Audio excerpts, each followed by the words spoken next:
everyone, my name is Suzaan Sauerman. Welcome to this panel. I will be moderating today, so we only have half an hour or just over, and we have some great questions that I want to put to the panel. And so yeah, we'll just kick off and we'll see how far we get, and then at the end hopefully we'll have a little bit of time for questions. But I think we've really positioned questions which will delve into how wearables and women's health data are starting to intersect, which is super exciting. So I'm very excited about the panel I have here. It's actually a lot of brands that I've used personally, I still use personally, and also because I've been on a health journey myself. And I'll talk a little bit about that later. But today what we're going to focus on is the latest advancements in wearables and how that is working with women's health applications. I will also ask the panel some predictions into the future. So some of them might actually predict something wild, we'll see. But before we get there, I will introduce the panel. So firstly, and I've said to you guys, I'm going to try and pronounce your surnames as good as I can, because you can imagine being called Suzaan Sauerman your whole life, right? No one ever gets it right. So first we have Klepchukova. There we go, who is a medical doctor and chief medical officer at Flow Health. And Flow Health is the most popular female health app in the world with over 350 million users. Then next we have Dr. Federica Amati, who is a medical scientist and head nutritionist at ŌURA.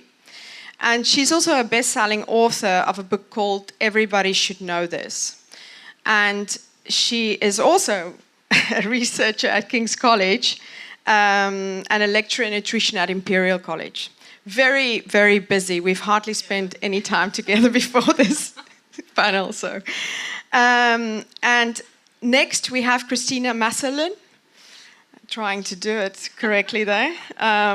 She's a product manager for ŌURA, focused on developing innovative solutions to promote overall health and longevity.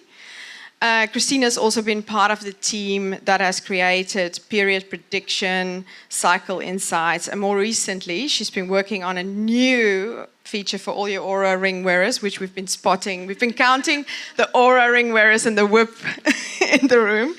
And they obviously added the heart health features, so she's going to go into that today, which is great. And finally, last but not least, we've got Alexi Coffey, who's the VP of product for WHIP. And for those of you, we've been, as I said, counting. The WHIP is the human performance company that helps people feel, live, and perform better through health insights and fitness monitoring. Before Alexi joined WHIP, she was also a founder within the women's health space. So, super exciting panel. Please give them a hand and say welcome.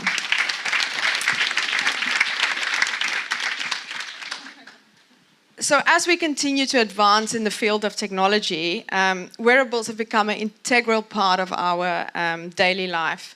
From fitness to movement tracking to fertility to menstrual cycle monitoring. These devices have revolutionized how we look at our health and how we approach our wellness. I personally have had quite a journey. It took me 8 years after being diagnosed with an autoimmune disease, which the doctors couldn't help me with.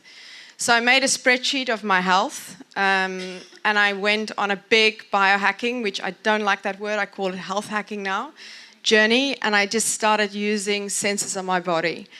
I actually don't want any woman to go through that, because the amount of money I spend and everything has been absolutely crazy.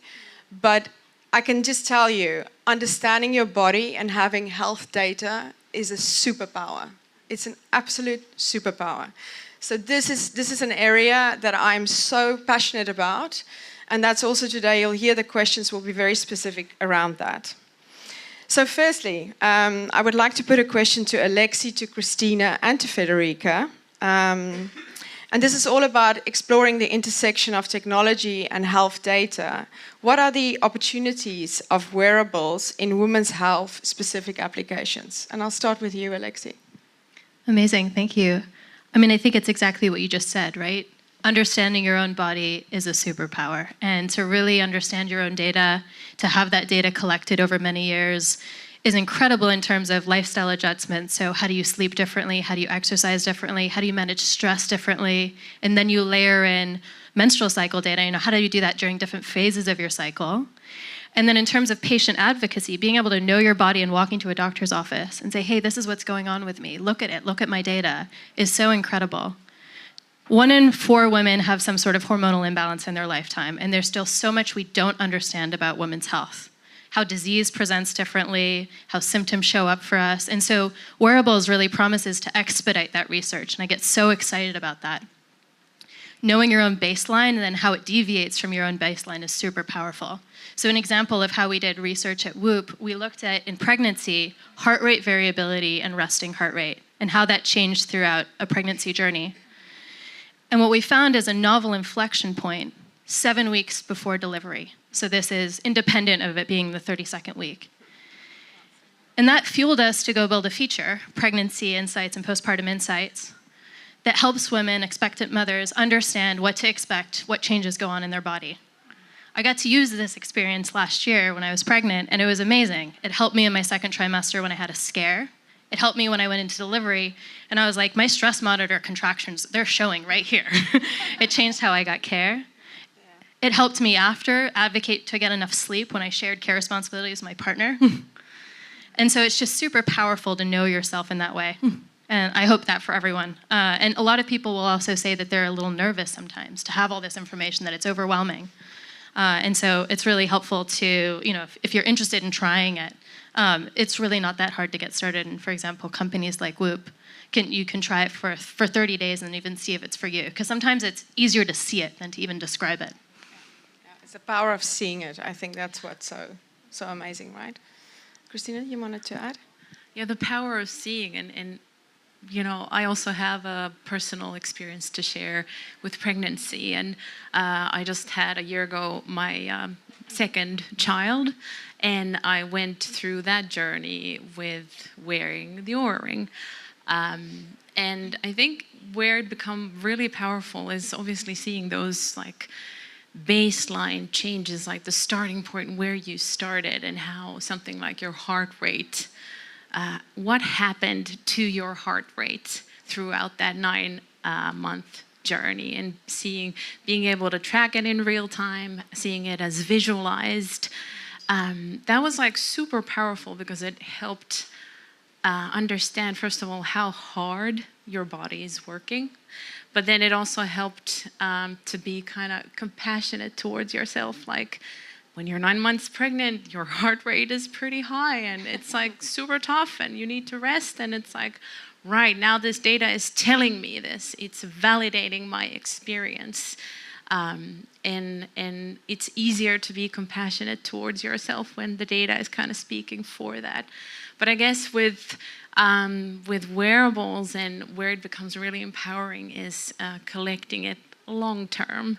And for me, for example, with this pregnancy journey, it was seeing, what was there before I got pregnant, then I got pregnant, then a bunch of stuff happened, and then what happened after. So having these reflection points and long-term data, I think this is where it got really powerful, because it just quantifies things in a different way. And as women, we have so many huge life changes happening to us throughout our lives. So having that long-term data really makes it a different kind of a story, and helps you really be compassionate and caring towards yourself. So I think that's one amazing thing that wearables and the data can do. Yeah, no, for sure. You wanted to add, Federica? I'm just going to add a public health lens to that. So we're on an individual level obsessed with ŌURA telling me I need a rest when I'm tired. I'm yes, I am tired. I'm going to take a nap. But also, from a public health perspective, when we have this scale of data with this much precision, we're doing these remote clinical trials now, which would have been impossible to do before. And what that helps us to do is to actually be able to do the science that can A, add to the lack of science in women's health, and B, can actually inform public policy and can inform the way that we actually treat women through healthcare. And so I think not only is it this amazing data for yourself, I think there's so much value to having continuous data, which in other European countries is perfectly normal to have a yearly checkup and to have like historic bloods. In here in the UK, it's like, yeah, no, I've never checked my blood pressure, actually. I have no idea. So we need to do more of that. But also at a public health level, we can really see how to affect change. And when we think about nutrition at Zoe, of course, that's our thing.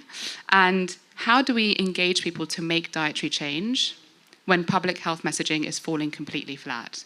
Less than 1% of people follow the advice, right? How can we get that engagement level? How can we help people affect change, which will help public health, but then it will also help them at an individual level by giving them the personalized insights they need for where they are with their health.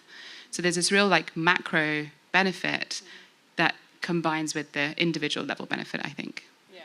And also just to add and to close on that, you know, on that, we're starting to, with all this information, we're starting to close the gender, very small bits and pieces, but we're starting to close the gender research gap. Because we're starting to learn more about women's bodies, because that's actually, we don't know. That's really truly the answer. We do not know how women's bodies are reacting to almost everything in health, right? We know that. So based on collecting data and then actually using that data for boxing people in, looking at specific diseases, this is why this is also so key. So I'm going to jump into the second question. Research shows us that over 40% of women, and I was shocked when I heard this figure, but I've heard higher figures today about other things as well in this space, but over 40% of women do not understand their menstrual cycle. And you can imagine your menstrual cycle is like your overall health, your menstrual cycle is tied together. So that's like a lot of people. If you think about 4 billion people on the planet and 40% of them do not understand their cycle. So Anna, this is a question for you specifically, and you and I spoke about this. What are you specifically doing to drive further education at Flow Health and also further drive women-specific outcomes in this space? Okay, thanks for the question. The research you mentioned comes from Flow. So I work for almost 6 years at Flow, and I remember when we trying to understand user needs, we would launch a service asking women, do you know what is ovulation, what is follicular phase, do you know when you can get pregnant or not? And you can't imagine the amount of misinformation that the women have about their bodies. But I see the trend that is changing now. So it's getting much better in developed countries, especially if you have good education, maybe you're like on a higher income level.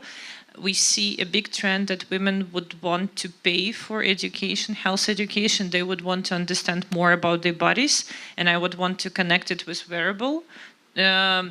Sales, I think, growing every year, because we see now that probably the society split it into two parts.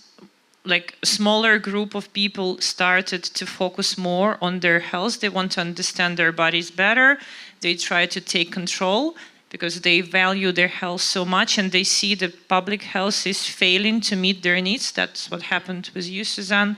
While probably 80% of people are still not there, still don't understand the basics. So the question is how we can motivate those 80% of people to move to the area of at least exploring what's going on with their bodies.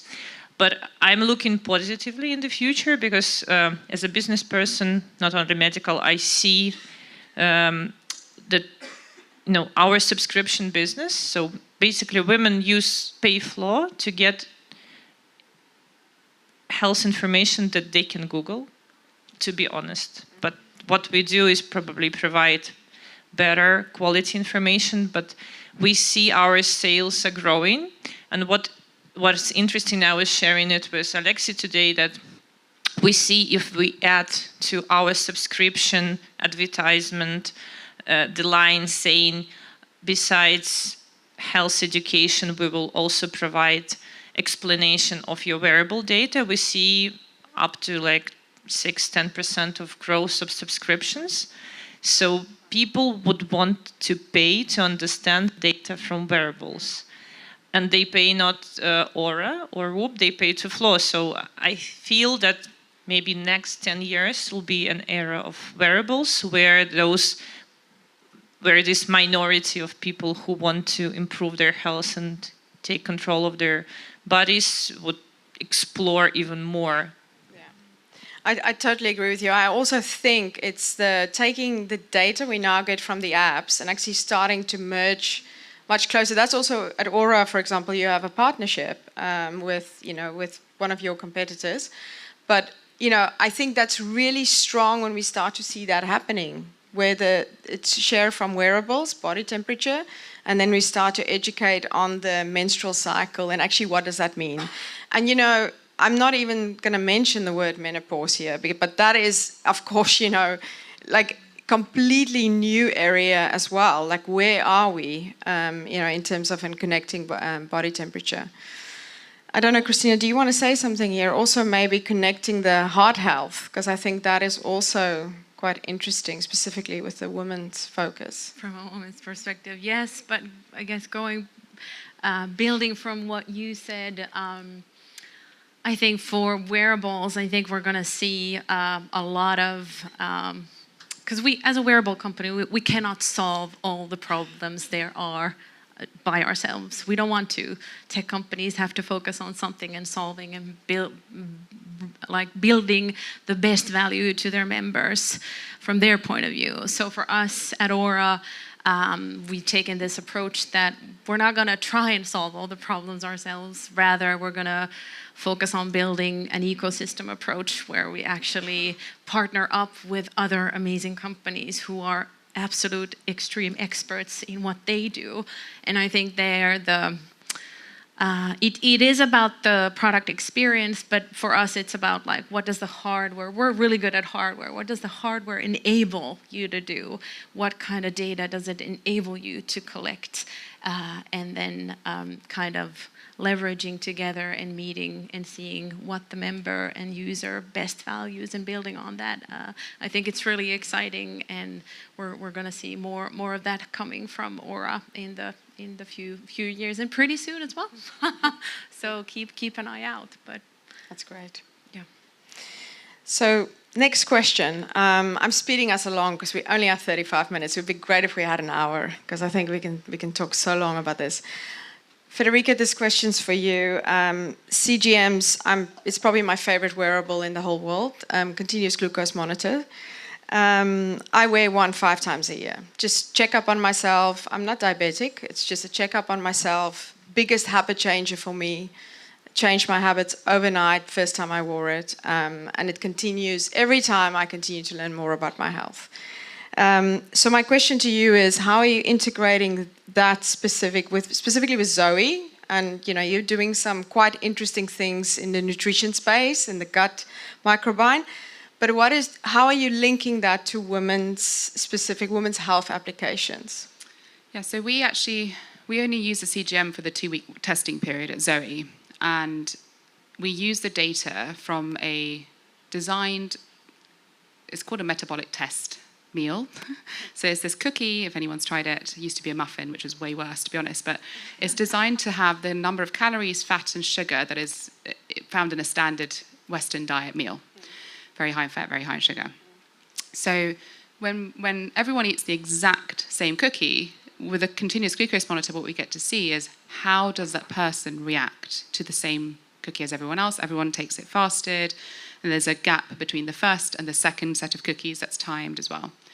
And so what that gives us is this data set which tells us how people respond to the same test meal, and then the 2 weeks of data following that, which people are encouraged to log what they've eaten, so that we can get a sense of what happens when you eat certain foods. We combine that data from the 2 weeks, specifically from the test meals, and then the standard dietary pattern following. So people in the 2 weeks of testing period just eat their normal diet. We get a sense of what you're eating. And then we feed that back with the data from the blood fat response, so how efficient are you at clearing fats, the gut microbiome score, which we have, that's another topic for another day, but we have a proprietary way of calculating that. And then your food frequency questionnaire, which we've validated as a tool, we've created our own, but it essentially tells us, like, what does your dietary quality look like? And we combine all that data with history, health history, to give you a personalized score, food score. Now, it's all really well and interesting. Now, when we look at women, though, specifically, what we did and in 2020, and we've just repeated it, we looked at 1,000 women, and we age matched them with premenopausal, perimenopausal, and postmenopausal. And we said, okay, let's see how these women respond at different stages in their menopausal journey with some age matching to make sure that it's not just because you're getting older, right? And the results were amazing. So we published that in the Lancet. It's staggering to see there's a significant difference in blood glucose response from pre to peri to post. Same with insulin response and same with CGM traces. And we did that in 1,000 women. We've just done that again in over 70,000 women. And we're about to publish that this year. And we have such a level of detail about where you are in your menopause journey, what that means for blood glucose control, explaining, I mean, we all know that after menopause, women have a much higher risk of metabolic disease. But having this data for the first time, we're the largest menopause trial in the world. Having this data actually helps to move the science forward to understand what is happening physiologically, metabolically. So CGMs have been, super critical for that, and for us to be able to provide advice that is based on an individual's response to a metabolic challenge and to their standard diet. Brilliant. That's great. That's so fantastic. I hope you all, this is amazing what's happening. And I think we can take so much from it. I mean, I've personally been sitting with an Excel spreadsheet. I have one on my health. And it's so difficult connecting the dots on your own and speaking to different, but it just feels to me everything is starting to come together. I have to say, interpreting CGM data is not straightforward. No. So I discourage people from doing that. Yeah, the calculations are quite complex, actually, and it varies. But I mean, great that it works for you, but just be wary. I get a lot of people telling me that they're going into hypoglycemia at nighttime, and I have to tell them it's because they're sleeping on their CGM. Yeah. I mean, I see the most enormous spike when I go empty stomach and into a sauna in the morning. Yeah. And then I found out it's actually got to do with my cortisol. Because, with me, that's the hormone that just spikes up when I'm sitting in a sauna. So heat actually has that effect, which is quite incredible. And my friend, you don't see anything in her body. So we're quite similar in so many ways. So it is so individual. So let's talk about AI.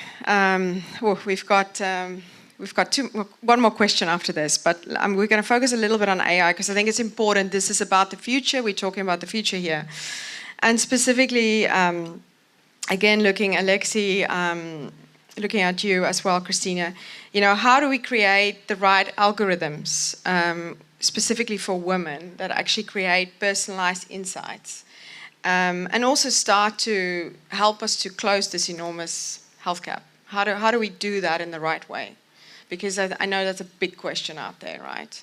And Anna, you feel free to say something if you want to add. Yeah. I will jump in. Yeah. Well, I think it starts with the teams. And one of the things that I feel really strongly about and that we do at WHOOP is you have to start with a really diverse data set. Then ideally you have a diverse team. And then what happens when you have that diverse team is you have people who have gone through miscarriages, pregnancies, irregular cycles, endometriosis, all of these experiences, and that feeds into the AI, and that's super important. Somebody hit on that earlier, and I'm like, yes. In terms of AI, what we're doing at WHOOP, we built a conversational AI. We call it the WHOOP Coach. And what this does is it sits on top of your 24/7 data, and you can really choose where you want to focus. Maybe you want to get recommendations on how to sleep with a little one. You have a child that's waking up in the night. Maybe you want to understand cycle-specific training. Maybe you want to understand what to eat, even some recipes, some anomalies in your data. And so you can really start to interface with your own data. It's not just enough to have the data, right? You need to interpret it and understand it and extract value. And so that's what we do. And it really allows us to meet members where they're at. So that's been really exciting. And there's a lot more that we'll be continuing to do in the AI space. But it really starts with the team. I want to talk about AI and wearables and where I feel the next medical revolution is coming from. I think we live in a unique time of this, time and space and area where we have advancement with machine learning happening at the same time with advancement in wearable technology. because imagine if we had those nice wearables 15 years ago, like 30 years ago, where we didn't have enough computing power and algorithms to analyze and find insights, so it will be like useless. And having machine learning without enough data, it's also useless. I think machine learning is like 50 years, 70 years ago was invented. So now we are in a unique space, and maybe if those of you who came here to find ideas and inspirations for future startups, I think the innovation will come where AI would meet real-world data from wearable devices, because it's not easy to get data from electronic health records. They are scattered, every hospital has their own system and no one would get you permission. But with wearable data, you can get a lot. Plus, you can get self-reported data about symptoms, disease history and so on. So I would definitely look in this area to build new solutions to improve the same old problems, improving life quality, extending our lives, and improving survival rates. So I'm a big fan of AI and wearable technologies. I'm looking forward to see what will happen next 5 years. I would like to add one thing there. I think it's really important that as we discover new ways of interpreting this data, we share it with the wider scientific community. Because what sometimes can happen is that there are circumstances in which people don't let you see how they've actually got there. And you're like, well, this is cool, but like, how did you get there? Because in science, that's how you produce things. That's how you know what the methodology has been. And so we're really lucky. So we have our science team is insane. It's honestly like ridiculous. But I think it's really important to support scientists in these companies and allow them to publish their work and help to move the science forward, so that then, to your point, like we can use the data both for scientific research, have good underpinning to inform algorithms that are beneficial and that are actually useful, because sometimes some of the findings are not that important. It's a very critical point, I think. Needs to tie together. So we're on the last question, but needless to say, based on that, I think it's fair to say wearables are putting powerful health data in the hands of women. And we've never seen anything like this before. I have to say, super surprised as how many women are wearing wearables in the last year. It is just increasing. And I would also go as far to say CGMs will become like ŌURA in the next year. I think it will become as obvious, even though you might still have to penetrate the skin. I still think there might be some new technologies coming out, but I do think it's going to become as popular as that. So the last question then, and we've got 7 minutes. Maybe we can stretch it. But I want to ask each of you a quick fire question. What excites you the most about the future? And can you share an idea or glimpse into the future? I know sometimes you guys have a lot of secrets, and I'm always trying to find out what's going on. But can you share something with everybody here in the room, to also, just very quickly, quick fire, tell us something. I'll be the last.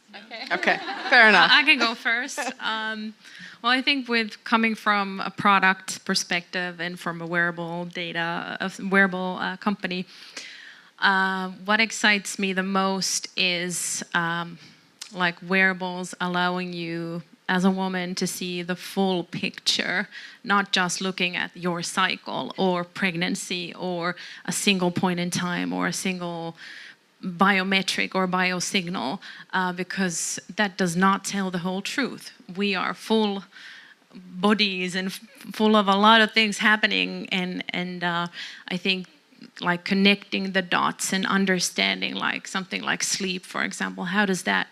What happens to your sleep when you get pregnant? What happens when you train hard? Or what about when you're entering perimenopause? And Have a glass of wine, that's my worst. Exactly. So I think it's understanding our bodies full, and I think wearable data, looking at and being able to track only certain things does empower you quite a lot, but then coupling it with CGMs or something like Zoe and like taking a full scope, I think this is where we really it gets powerful, because it's all about like understanding your own individual body. Like you, Suzaan, shared earlier, how you react to something is completely different to how someone else reacts. So it's about like understanding and being empowered with data, like what is normal for my body, for my cycle, for my periods, or for my pregnancy. Well, they're not completely comparable either, but I think this is where we really get to be empowered. Exactly. So I'm just really excited about the potential of impacting the wider population. So I think, wearables now and a lot of these innovations are available to a certain part of the population, but what I'm excited by is how this is going to eventually become the norm, and actually everybody will have the insights and the ability to use those insights to improve their health. I mean, the idea that we could prevent, right, about 80% of chronic disease with lifestyle and diet modification is amazing. So there's this real bright future, I think, where we can impact change at a population level and empower each individual to really understand their own health and to do what works for them as well. So what is it that you're willing to adapt and to change? What are things that are non-negotiables for you? And give people that flexibility and knowledge to do what works for them, for their long-term health and for their families. Because at the end of the day, especially with women, right? When you impact change in the females in the household, it impacts the whole health of the household. Absolutely, yeah. Can I add to what you've said? So I think what is exciting for me about wearables is empowering piece. And I think the technologies, internet, wearables, AI will finally break monopoly. I mean, doctors for centuries have been monopolists in explaining what's going on with you. And I think they did a good job to some extent. But, what annoys me when you come to the doctor, they don't know your story. If you're maybe 5 years old, they can track what's going on with you. But if you're like over 30, they have no idea what happened in the past. They have no ability to connect all the dots. They don't have time. They don't have, AI in their brain. They don't have all the data sets. So hopefully this will help to break current healthcare structure and give more power to the patients to get alternative opinion. Like, remember what was like 50 years ago. You had only one source of information about life, the TV, or you could go to the library. There was a monopoly of the government to tell you what's going on and how to translate the event. The same is still true to healthcare system. So high blood sugar, your doctor tells you what does it mean. You don't have a second opinion, or maybe you should go and pay £300 out of pocket for the second opinion. But who would do this? So that's what is exciting me, that people will start have an alternative, and then probably they would value their health more. And if you value your health, you value your life, and then probably you wouldn't kill other people, and maybe this society will change for good. Thanks. Thanks, Anna. Did you want to add, Alexi? I did, yeah. I get excited by a place where wearables go beyond the tracking and insights and really into prevention, prediction. Others have hit on it, but just so many things that are preventable with really strong lifestyle changes. And I think that, unlocking more healthy years for women is really exciting. And I think to do that at the same time and close the research gap and really expedite all of that work there is a place I get excited by. That's great. So, as we conclude, because we are out of time, unfortunately, I would like to thank all of you. I think it's been a very strong panel. I'm a big fan of all your products. I think everyone here in the room is as well. You guys are doing a great job. Keep doing it. And also thank you to all of you who came in here today. And, I really hope you learned something or you heard about something new that's coming. And I just want to leave you all with one thing. You can only change what you track. Understanding your health is a superpower. So I'll leave you with that. Thank you so much, guys. Thank you.